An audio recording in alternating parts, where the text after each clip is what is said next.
шаарынан келдик. Кыргызнефтегазда иштейбиз. Көп жылдар бою, 40 жылдан ашып кетти. Биз үчүн жакшы. Пландарыбыз аткарылып атат. Айлыктарыбыз эч кандай задержка жок. Ишибиз аябай оор. Нефть өндүрөбүз, бурение, капремонт бардык жагынан. Биз бул жак досум экөөбүз водитель болуп иштейбиз, нефтевоздо, нефть ташыйбыз. Ушул биздин мээнеттер, ушул биздин ишчилердин мээнетин көрүп туруп, биздин жетекчилерибиз ушундай условияларды түзүп бергенине биз аябай ыраазыбыз. Илгери болчу эле бул Ысык көлдө келчүбүз, ал жоюлуп жок болуп кетти эле. Мына 2-3 жылдын ичинде ушуну кайрадан биздин жетекчилер восстановить этип, ушундай адамдарды эс алдырып жөнөтүп атканына биз аябай ыраазыбыз, чоң ыраазычылык билдиребиз. Ал жакта болсо балдарыбызга лагерлер баары ремонттон өтүп, быйыл лагерлерде аябай сонун экен. Кочкотон профториябыз өзү канча ремонттолуп азыр аябай жаңы, сонун. Ал жакта да жатып личин алабыз. Азыр семьябыз менен келгенбиз. Келинчектерибиз аябай ыраазы, биз ыраазы. Погода кандай болсо да бизге жагып атат. Жамгыр жайы башка өтө биз ыраазы.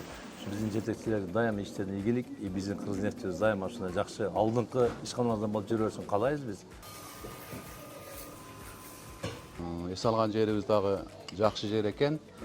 Түндө келдик эле, сразу түндө эле прием кылып, жаткызып, таң атканда тамагыбызды берди. Тамагы жакшы, обедте тамак берди, биринчи, экинчи, тамагы жакшы. Мына көрүп турасыңар, ужинду алып ичип атабыз, көрүп тургандай. Тамакта жалып жок, жаткан жерибизде жалып жок. Көл болсо, мына жаныбызда экен, чыгып эле көлгө түшүп чыгып атабыз. Кудайга шүгүр, рахмат.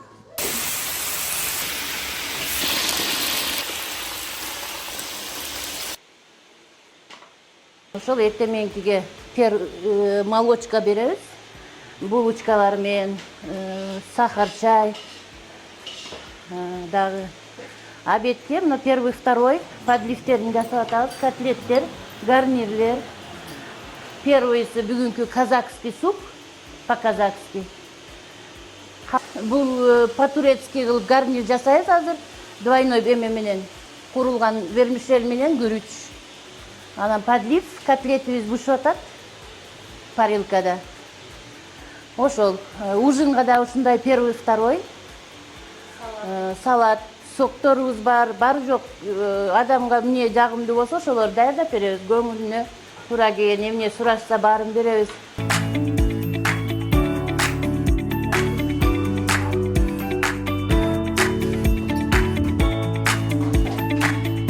Завтракка биринчиден каша беребиз. Разныйынан. Биринчи күнү манни каша, экинчи күнү рис, үчүнчү күнү перловка, ушундай түрлүү каша бири-бирине окшобойт. И анга кошумча ушундай нежный маффиндерди бышырабыз. Бир күн булочка, бир күн ушундай эме блинчик бар ортосунда. И жумуртка бышырып беребиз. И мындай чоң кастрюлга компот фруктудан бүгүн жүзүмдөн кылдык.